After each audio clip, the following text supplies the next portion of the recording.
وہ انسان کی ظاہری حالت کے اوپر بھی اس کے اثرات ہوتے ہیں اثرات تو وہ اس کی ظاہری حالت بھی یہ اختیاری کیفیت نہیں ہے، یہ بن جاتی ہے.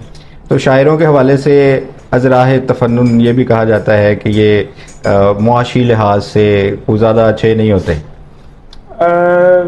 روایت تو یہی ہے لیکن روایت اچھا بولا ہے آپ نے ویسے.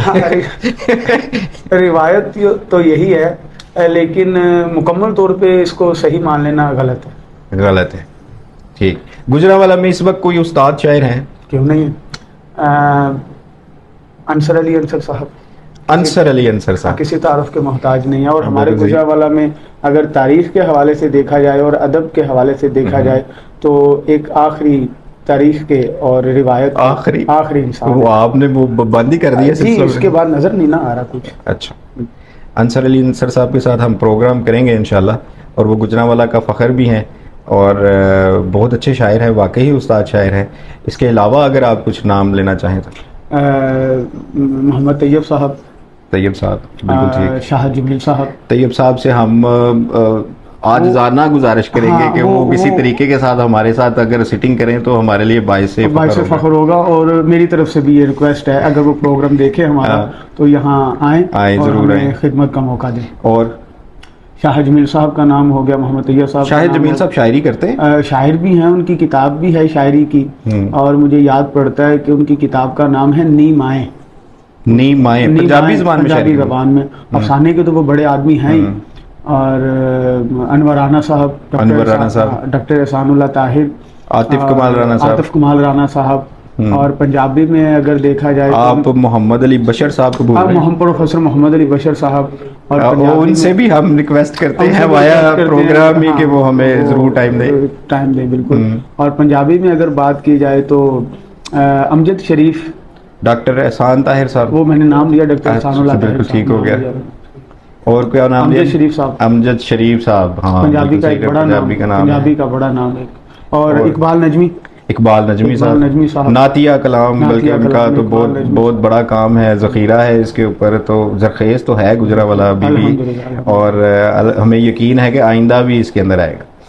ہم سلسلے کو آگے بڑھاتے ہیں. یہ جو آج کل شاعری ہو رہی ہے جس کے اوپر واہ واہ ہوتی ہے اور وہ ٹک ٹاک کے اوپر آتی ہے، اس کا ایک سٹائل بھی ہے. مجھے تو وہ اردو لگتی ہی نہیں ہے، کیونکہ وہ اب میرا شاعری سے اس طرح سے شغف نہیں ہے، میں نثر کا آدمی ہوں.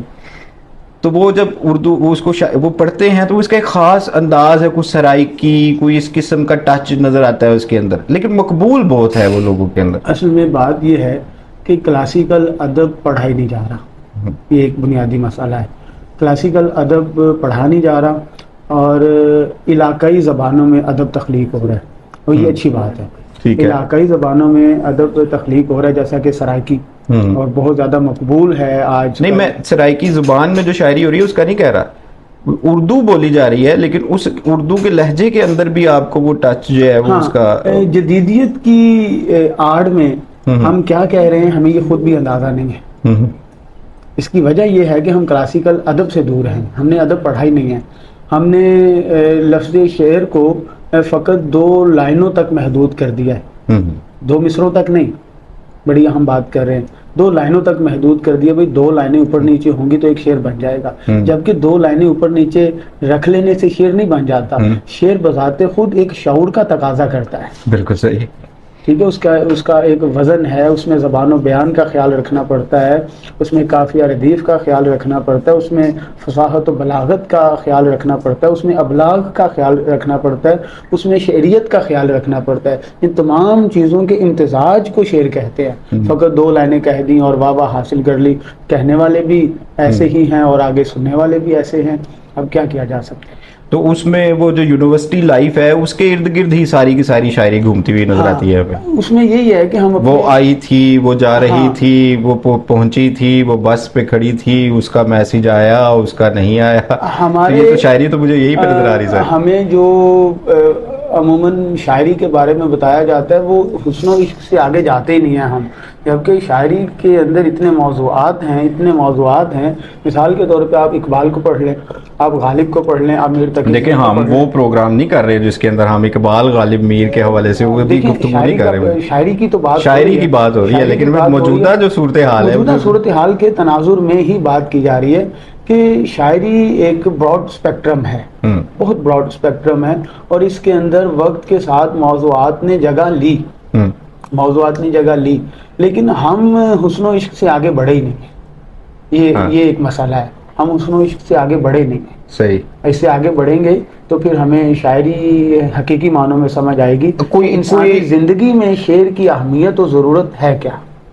بالکل ٹھیک ہے. کوئی ایک شعر ایسا جو یہ موجودہ شعراء میں سے آپ کو بہت اپیل کیا ہو, کوئی ریسنٹلی کوئی آپ نے سنا ہو کوئی اس قسم کا, پھر ہم اس کو بات کو اس حوالے سے آگے بڑھیں. انصر صاحب کا یہ ایک شعر یاد آ گیا. انصر صاحب بڑے شاعر ہیں. موجودہ جو شعراء ہیں جو ہٹ ہیں, جو ٹک ٹاک پہ ہٹ ہیں, جو یوٹیوب پہ ہٹ ہے, آج کل نا ایک یوٹیوب کے اوپر ایک اور پروگرام بھی آ رہا ہے, میں اب نام بھی لے رہا ہوں کھل کے اس کے حوالے سے, وہ سلطان ادب کے نام سے ایک شاعر آئے ہیں, نئے مارکیٹ میں ہیں. وہ اصل میں کار مذاق رہے ہیں اس کے حوالے سے, لیکن بتا حقیقت رہے ہیں مذاق کے اندر. تو میں سٹارٹ اپ میں نا اس سائڈ پہ لانا چاہ رہا ہوں. آپ کے ساتھ تو لمبی سیریز چلے گی ہماری, آپ آتے جاتے رہیں گے ہمارے ساتھ انشاءاللہ. تو یہ تو ایک لمبا سلسلہ چلنے والا ہے جس میں ہم مکمل کلاسیکل شاعری اور اس کی شاعری کے اوپر گفتگو کریں گے. آج میں مخصوص ایک جو ہمارا نوجوان طبقہ ہے اس کے حوالے سے اس کو کھولنا چاہ رہا ہوں کہ یہ والا جو حصہ ہے جو آج کل شہرت اختیار کر رہا ہے, اس میں جو جون ایلیا کو کاپی کر رہا ہے, جو جذبات کو. جون ایلیا فہم ہے ہی کوئی نہیں ہے, یہ بات بڑی ذمہ داری سے میں کر رہا ہوں. وہ جون کے چند اشعار ہیں جو زبان زد عام ہیں. کچھ سنائیے. مثال کے طور پہ یوں جو تکتا ہے آسماں کو تو, کوئی رہتا ہے آسماں میں کیا, بولتے کیوں نہیں میرے حق میں, آبلے پڑ گئے زباں میں کیا. تو اب یہ جون ایک اپنے اندر ایک یونیورسٹی ہے شاعری کی, خیالات کی, تخیل کی. تو جنریشن وہی چند غزلیں یا چند اشعار لے کے جون ایلیا کو کہہ رہی ہے جی جون بہت بڑا شاعر ہے, لیکن اگر ان سے جون ایلیا کے حوالے سے بات کی جائے, اس کی شاعری کے حوالے سے بات کی جائے, تو ممکن ہی نہیں ہے کہ کوئی تسلی بخش جواب دے سکے. بہت عرصے سے نا, اب ہم جب یوٹیوب پہ سرچ کرتے ہیں نا کہ غزلیں, جیسے میں لکھتا ہوں کہ غزل کوئی بہت اچھی سننے کے لیے مل جائے, تو وہی پرانی غزلیں مہندی حسن صاحب کی یا جو پرانے شعراء کی غزلیں سامنے آتی ہیں. بہت عرصے سے کوئی کسی نئے شاعر کی غزل کوئی گائی بھی نہیں گئی. آپ کی نظر میں ہے کوئی؟ بالکل ایسا ہی ہے, آپ صحیح کہہ رہے ہیں. اس لیے کہ اس سطح کا کلام کہا ہی نہیں جا رہا نوجوان نسل سے. آپ دیکھیے ٹک ٹاک پہ تنقید کا تو خیر پروگرام نہیں ہے, سوال ہے اور اسی کا ایک جواب ہے. تو ابھی اسی سطح کا کلام لکھا ہی نہیں جا رہا. یہ افسوس کی بات ہے کہ جس کو آگے ہم کمپوز کر کے ہم اس کو ایک گائکی کی سطح پہ لا سکیں, جبکہ ہر لکھنے والے شاعر کو اس نیت سے بھی لکھنا چاہیے کہ اس کا جو کلام ہے وہ کم از کم کمپوز تو ہو, گایا تو جا سکے. اس کو وہ کیا کہتے ہیں اس کو, وہ پڑھنے کا ایک جو خاص طریقہ ہوتا ہے اس کا ترنم ہے, اسے پڑھا تو جا سکے. بڑی معذرت سے یہ جملہ کہنا پڑ رہا ہے کہ یہاں جتنے بھی آپ کو مشہور و معروف شعراء آج سکرین پہ نظر آ رہے ہیں, اگر آپ ان سے شاعری, شعریت یا اوزان کی بات کریں گے تو وہ آپ کا منہ دیکھتے رہ جائیں گے. اچھا یہ بھی چیزیں ہوتی ہیں شاعری کے اندر, جبکہ یہ بنیاد ہے. جو نیا سٹوڈنٹ آ رہا ہے اردو پڑھنے کے لیے آپ کے پاس, اس کا کیا رجحان ہے اردو کے حوالے سے خصوصاً, کیونکہ اردو ایز اے سبجیکٹ آپ پڑھاتے بھی ہیں, تو بہت زیادہ کمپلینٹس آتی ہیں اس حوالے سے کہ پورا کا پورا رزلٹ اس سبجیکٹ کی وجہ سے خراب ہو گیا. اب دیکھیے کہ آپ نرسری سے لے کے میٹرک تک دیکھ لیں, ہمارے پاس تو کالج کے بچے آتے ہیں, ظاہری بات ہے میٹرک کر کے ہی آتے ہیں. تو جہاں آپ کو 6 سے 7 کتابیں انگلش میں اور 1 کتاب آپ کو اردو میں پڑھائی جائے گی, تو آپ کیا حاصل کریں گے؟ ایک بات. دوسری بات یہ ہے کہ ہمارے اداروں میں خاص کر سکولز میں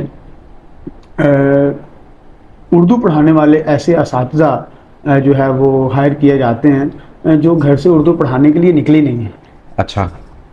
ہاں اب آپ اردو پڑھانے کے لیے نکلے نہیں ہے، ظاہری بات ہے، اسکول میں انہیں جاب چاہیے نا، تو اسکول والے کہتے ہیں بھائی یہ سبجیکٹ تم پڑھا لو، اردو پڑھا لو گے؟ ہاں اردو پڑھا لو گے، وہ کہتا میں پڑھا لوں گا، وہ تشریحات جو لکھی ہوئی ہیں وہی یاد کروا دیں، تلفظ ہی نہیں ہے، ادائیگی نہیں ہے، تو وہ کاپی پیسٹ ہے، جیسا خود ہیں ویسے بچہ تیار ہو رہا ہے، مضامین کو بچے جو ہیں وہ رٹے لگا رہے ہیں، رٹے لگا رہے ہیں، مطلب 8 صفحوں کا مضمون جو ہے اس کو بچہ رٹا لگا رہا ہے، مطلب مضمون لکھنے کی صلاحیت نہیں ہے نا، وہ آپ بچوں کا مضمون دیکھیں، ایک بات ہے ہر دوسرے پیراگراف میں اسی کو ریپیٹ کیا گیا، مضمون نویسی تو ختم ہو گئی ہے نا، مضمون نویسی کے لیے آپ کے پاس خیالات ہونے چاہیے، آپ کے پاس انفارمیشن ہونی چاہیے، آپ کے پاس الفاظ ہونے چاہیے، الفاظ کو برتنے کا طریقہ ہونا چاہیے، جملے کی ادائیگی کا انداز آپ کو ہونا چاہیے، تب جا کے مضمون ایک تخلیق ہوتا ہے۔ یہ تو آپ بچوں کے مضمون چیک کریں، یہ پہلے پیراگراف میں جو بات ہو رہی ہے وہی اگلے پیراگراف میں ہو رہی ہے، اور اینڈ پہ جا کے انہوں نے اسی پہ ختم کر دیا ہوگا، میں نے 8 صفحوں کا مضمون ایک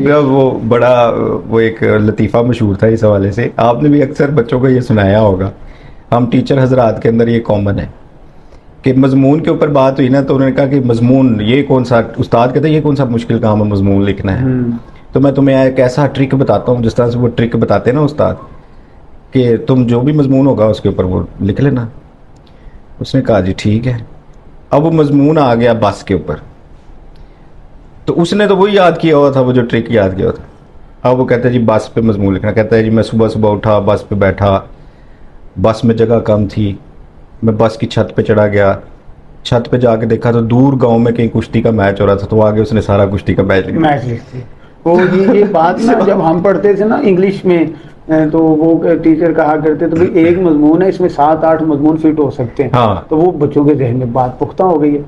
وہ سینٹینسز لکھنے آپ نے جملے بنانے ہیں، تو وہ جملے بنانے کے لیے بھی لفظ کے ساتھ ایک کسی کا نام لے لو، اور علی تو ویسے ہی بہت مشہور ہوتا ہے، علی آ رہا تھا، علی جا رہا تھا، علی نے یہ استعمال کیا، کسی بھی چیز کے ساتھ جو ہے وہ آپ کسی ناؤن کو لگا دیں، اس کے بعد آپ جملہ تخلیق کر سکتے ہیں۔ اور زبان تو ہماری بہت خطرے میں ہے اس وقت، اردو زبان جسے ہم نیشنل لینگویج کہتے ہیں، قومی زبان کہتے ہیں، نیشنل کمیونیکیشن لینگویج، ہاں، تو وہ بہت خطرے، وہ بھی میں انگلش میں بتا رہا ہوں، قومی رابطے کی زبان ہے، قومی رابطے کی زبان ہے، بہت خطرے میں ہے۔ یہاں آپ کسی سے کہیں نا ایک اپلیکیشن لکھ دے پڑھا لکھا آدمی، تو معذرت آپ اس کے نتائج دیکھ لیجئے گا پیپر پہ کیا ہوں گے۔ بالکل۔ اچھا علی عباس صاحب، فنکاروں کے بارے میں کہا جاتا ہے کہ ان کا دل ٹوٹتا ہے تو اندر سے شاعری نکلتی، تو یعنی اصل فنکار جو ہے اس کو جب تک درد نہ ملے اس وقت تک اس کا اندر کا فنکار نہیں بنے گا۔ تو آپ کو بھی کوئی اس قسم کا درد محسوس ہوا یا محبت، یا اس میں آپ شاعری کیسے شروع کیا؟ آپ صحیح کہہ رہے ہیں، وہ کیمرے کی طرف دیکھ کے بتائیں۔ آپ طاہر صاحب نے بالکل صحیح بات کی ہے، کوئی چیز جب ٹوٹتی ہے نا پھر اس سے آواز نکلتی ہے، وہ تھوڑی سی وہ والی آواز سنائیں ہمیں۔ 4 مصرے ہیں، آپ کو سناتے ہیں۔ ارشاد ارشاد۔ نازک مزاج لوگ تھے ہم بوجھ بن گئے، ہم خود میں ایک روگ تھے ہم بوجھ بن گئے، ایک پل لیا سہارا تو دیوار گر گئی، ہم مبتلائے سوگ تھے ہم بوجھ بن گئے۔ یہ درد محبت کے بغیر نہیں نکل سکتا، نہیں نکل سکتا، اور محبت میں خلوص، تو خلوص کے بغیر نہیں۔ محبت کیا صرف لڑکی کی ہی محبت چاہیے یا شاعری کے لیے؟ یہ معاشرے کے ہاں جو اس کی تفہیم کی جاتی ہے یا اس کا جو معنی لیا جاتا ہے وہ عموماً غلط لیا جاتا ہے۔ محبت فقط ایک فرد کے ساتھ منسوب کر دینا نہیں ہے، آپ کے سامنے ایک پوری کائنات ہے، آپ کو اپنی ماں سے محبت ہے، باپ سے محبت ہے، بھائی بہنوں سے محبت ہے، دوستوں سے محبت ہے، اور پھر ان میں نا ایک چیز آ جاتی ہے کہ کوئی آپ کے لیے خاص ہو جاتا ہے، اور وہ جو خاص ہو جاتا ہے نا اس کی محبت اور اس کی جدائی وہ آپ کو شاعر بنا دیتی ہے۔ جو شاعری سنتا ہے اور شاعری پسند کرتا ہے اور اس میں سے موٹیویشن نکالتا ہے، وہ اس کو کس پرسپیکٹیو سے آپ کس نظریے سے دیکھتے ہیں کہ شاعر جب شاعری لکھ رہا ہوتا ہے تو وہ کسی ڈاکٹر کے لیے، کسی انجینئر کے لیے، کسی بڑے شعبے میں کام کرنے والے کے لیے، کسی فوجی کے لیے، کسی بارڈر پہ کھڑے ہوئے فوجی کے لیے، کسی نظریاتی آدمی کے لیے جب وہ لکھتا ہے تو کیا اس کے ذہن میں شخصیات ہوتی ہیں یا وہی ایک اپنا درد ہی بیان کر رہا ہوتا ہے؟ اور وہ بیسیکلی نا شاعر جو ہوتا ہے نا وہ سب کے درد کو اپنا محسوس کرتا ہے، تب وہ سب کے بارے میں یا ہر کسی کے بارے میں بیان کر سکتا ہے. وہ سب کے درد کو اپنا درد محسوس کر رہا ہوتا ہے, وہ معاشرے کی جو ہے وہ عکاسی کرتا ہے. عکاسی کر رہا ہوتا ہے. کیونکہ شاعری اور شاعر ہم، یہ بہت نازک ہیں دونوں چیزیں. جیسے کہ کوئی مثال دیں آپ. مثال کے طور پہ بھوک کی زد میں رہے گر آدمی کی زندگی, کیسے اس کو مل سکے گی آگہی کی زندگی. علم کے اس دور میں یہ ماجرا ہے دل شکن, آدمی کی زد میں یہاں پر آدمی کی زندگی. اے محجبی اے نازنی اس بات پر بھی غور کر, ہے تیرے دیدار پر قائم کسی کی زندگی. واہ واہ واہ ہے واہ. تیرے دیدار پر قائم کسی کی زندگی. یہ جو نیچے جاتے جاتے پھر آ گیا ہے اس طرف. وہ غزل کا حسن ہی یہ ہے کہ ہر شعر ایک الگ جہان لیے ہوتا ہے. غزل کا یہ حسن ہے, غزل کا ہر شعر اپنے اندر ایک الگ جہان, ایک اپنا جہان, ایک نیا جہان رکھتا ہے. اگر وہ خیالات میں تسلسل ہے نا, پھر وہ غزل نہیں ہوگی, وہ نظم ہو جائے گی. بالکل نظم صحیح. وہ آپ کو پتہ ہے وہ عنوان کے تحت ہوتی ہے. اب اسی کا ایک اگلا شعر دیکھیے کہ اپنے جیسا اپنے بچوں کو کبھی دیکھے نہیں, عمر بھر جس نے گزاری بے کسی کی زندگی. واہ واہ واہ واہ واہ, بہت اچھے, بہت اچھے, آ گیا بہت اچھا خیال. آ گیا عباس یہاں تک بس اسی امید پر, مل ہی جائے گی کہیں آسودگی کی زندگی. پاکستان کے اندر بھی اور موجودہ حالات کے اندر بھی بہت سارے ایسے جو دل ہیں جن کی دھڑکنوں کو چھیڑا ہے اس شعر نے. ہاں, اس میں ایک بات کا اضافہ کرتے چلیں کہ بنیاد تو محبت ہے شاعری کی. آپ کسی بڑے شاعر کو, کسی صوفی شاعر کو, حتیٰ کہ کسی مرثیہ نگار کو, کسی نعت گو کو آپ دیکھ لیں, اس کی بنیاد عشقیہ شاعری ہے. پھر عشقیہ شاعری کے بعد جب وہ وقت کے ساتھ شعور کی منازل طے کرتا ہے, پھر وہ اپنے لیے ایک راستہ طے کرتا ہے کہ مجھے نعت گو شاعر بننا ہے, غزل گو شاعر بننا ہے, یا نظم گو شاعر بننا ہے, یا مجھے منقبت کہنی ہے, یا مجھے نوحہ کہنا ہے, یا مجھے مرثیہ کہنا ہے, یا پھر یہ بعد کا انتخاب ہے. ابتدا جو ہے وہ عشقیہ شاعری ہی ہے. بالکل صحیح, بالکل صحیح. اچھا علی عباس صاحب, اس میں شاعری کے اندر محبت ایز اے سبجیکٹ اگر ہم لیں تو محبت جو ہے اس کو کیسے ڈیفائن کرتے ہیں آپ؟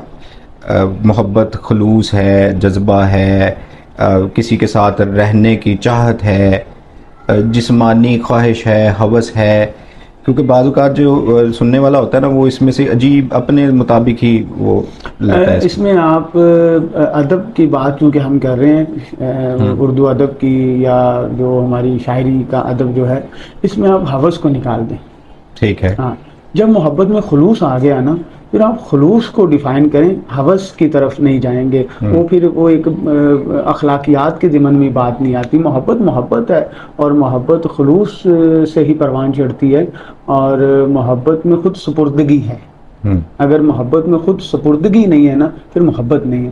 اور اس خود سپردگی کو اگر آپ خلوص سے باہر کر دیں گے تو پھر بھی آپ کی خود سپردگی جو ہے نا وہ اس طرح سے معنی نہیں دے گی جو خلوص کے ساتھ دے گی. محبت خلوص کا تقاضا کرتی ہے. خلوص ہے تو محبت ہے, اور سچی محبت ہے. اگر خلوص نہیں ہے تو وہ فقط ایک نعرہ اور ایک دعویٰ بن کے رہ جاتی ہے. تو شعراء جو ہے یہ فراق کو بڑی امپورٹنس دیتے ہیں. فراق کو امپورٹنس دیتے نہیں ہیں, دینی پڑتی ہے, کیونکہ جہاں خلوص ہے نا وہاں پھر اس کی جدائی, اس کا ہجر وہ آپ کو غمگین تو کرتا ہے. اور ایک وہ دیدار کے حوالے سے بھی بڑا ایک جو ہے اس کو بھی بنایا جاتا ہے کہ جو محبوب ہے اس کا دیدار بہت ضروری ہے. انسانی فطرت ہے, انسان جس چیز کو پسند کرتا ہے اس کو دیکھنا بھی چاہتا ہے. صحیح. اس کو اور تھوڑا سا ایکسپلین کریں نا ہمیں. وہ ظاہری بات اس کو دیکھنا چاہتا ہے, اس کے ساتھ بات کرنا چاہتا ہے, اس کے ساتھ بیٹھنا چاہتا ہے, اس کے ساتھ زندگی گزارنا چاہتا ہے. تو آپ کو لگتا نہیں ہے کہ آج کے سوشل میڈیا نے اس کو بڑی جلدی ہیک کیا ہے؟ مطلب یہ جو انگیج ہو گئی ہے ہماری آج کی جنریشن موبائل فون کے ساتھ, میسیجز کے ساتھ, ٹک ٹاک کے ساتھ, واٹس ایپ کے ساتھ, تصویروں کے ساتھ, ایک دوسرے کے وہ گھر سے نکلنے سے لے کر سونے تک کے تمام جو معاملات نہیں ہیں, یہ خلوص نہیں ہے, یہ محبت نہیں, یہ تشہیر ہے. یہ اپنے آپ کو اچھا ثابت کرنے کی کوشش تو کی جا رہی ہے۔ شاعری تو اسی کے اندر استعمال ہوتی ہے. وہ سٹیٹس دیکھ لیں آپ، کسی کو ہم نے اگر کوئی بات بتانی ہے تو اس میں بھی ہم اس کو سٹیٹس لگا دیتے ہیں کہ جی دیکھو جی آج میں غمگین ہوں، عادت آج میں بن فلاں گئی ہوں. ہوئی ہے نا، خلوص کہاں نظر آ رہا ہے آپ کو؟ آپ اندازہ کیجیے جب سوشل میڈیا آیا تھا تو بڑی محبت کی باتیں ہوتی تھی. آج آپ سوشل میڈیا کو دیکھیے تو وہاں سوائے غمگین اور افسردہ سٹیٹس کے نہیں ہے نہیں، کوئی بات. محبت کی باتیں تو ہوتی ہوں گی لیکن وہ ہم تک نہیں پہنچتی، ہم بوڑھے ہو گئے ہیں، نہیں لیکن نہیں وہ آپ ہوتی ضرور ہوں گی کہیں نہ کہیں. وہ وہ نہیں ہوتی ہیں شاید، ہاں، ہمارا وہ سکرولنگ اس میں کے وہ چیز نہیں اوقات ہے. کار مختلف ہیں، شاید ہمارے روزگار کے اوقات کار مختلف ہیں، تو ہمیں وہ مل نہیں رہے. نہیں، محبت ہے، اس کو آپ روزگار کے ساتھ اٹیچ نہ کریں. محبت مسلسل عمل کا نام ہے. ہاں ہاں. آپ مصروف بھی ہیں تو محبت ہے، آپ مصروف نہیں بھی ہیں تو محبت ہے. صحیح. ہاں، اس میں آپ اس کو یہ نہ کہیں گے ہم روزگار کے ساتھ جڑے ہیں تو ہم ان چیزوں سے دور ہیں. محبت کرنے والا انسان محبت میں ہی رہتا ہے تو اس کا سانس آتا ہے. اگر وہ محبت سے باہر نکلے گا تو اپنی نظروں میں گر جائے گا، یار میں نے تو محبت میں وہ نعرہ لگایا ہے، خلوص تو ہے نہیں. علی بات صاحب ایک شعر سنائیں کوئی بہت پسندیدہ سا اپنا. آج کی جو نشست ہے نا، یہ ناظرین ہماری تھوڑی سی کرٹیسزم کی ایک تھوڑی سی نشست رہی ہے، اور میں امید کرتا ہوں کہ آپ اس کے اندر سے وہ چیز نکالنے کی کوشش کریں گے جو ہم کہنا چاہ رہے ہیں، اور ابھی ہم کھل کے بیان نہیں کر رہے. تو انشاءاللہ یہ نیکسٹ سیریز کے اندر جو ہے وہ ہم کھل کے بیان کریں گے اس کو. اس میں نا ایک میں وہ بات پوچھنا بھی چاہ رہا ہوں آپ سے. ہمارا آدھا پاکستان جو ہے نا وہ آبدہ پروین، عطا اللہ خان عیسیٰ کھیلوی اور نصرت فتح علی خان صاحب نے پڑھایا ہے.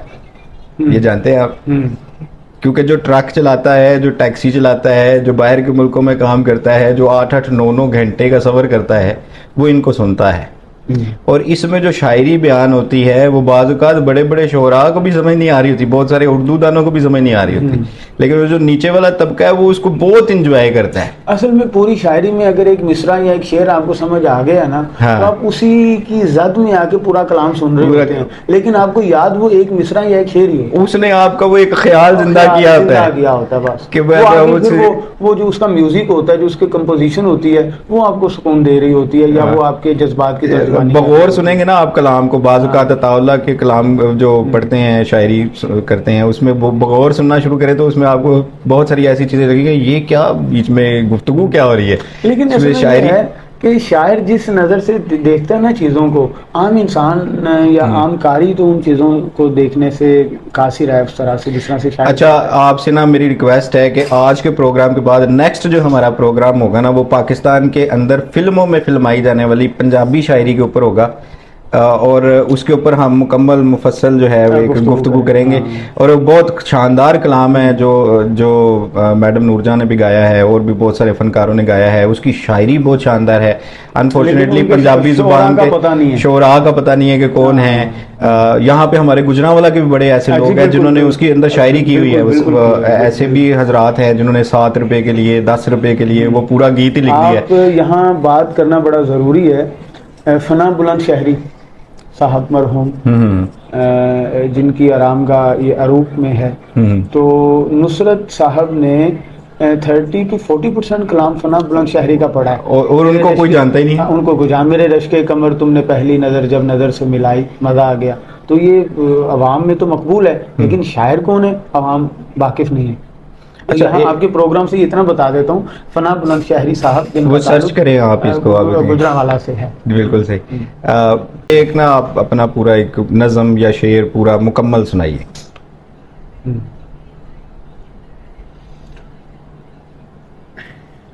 تو جانتا ہے میرے خدا چھوڑ گیا ہے، تو جانتا ہے میرے تو خدا، جانتا ہے میرے خدا چھوڑ گیا ہے، جس سے بھی میں نے کی ہے وفا چھوڑ گیا ہے.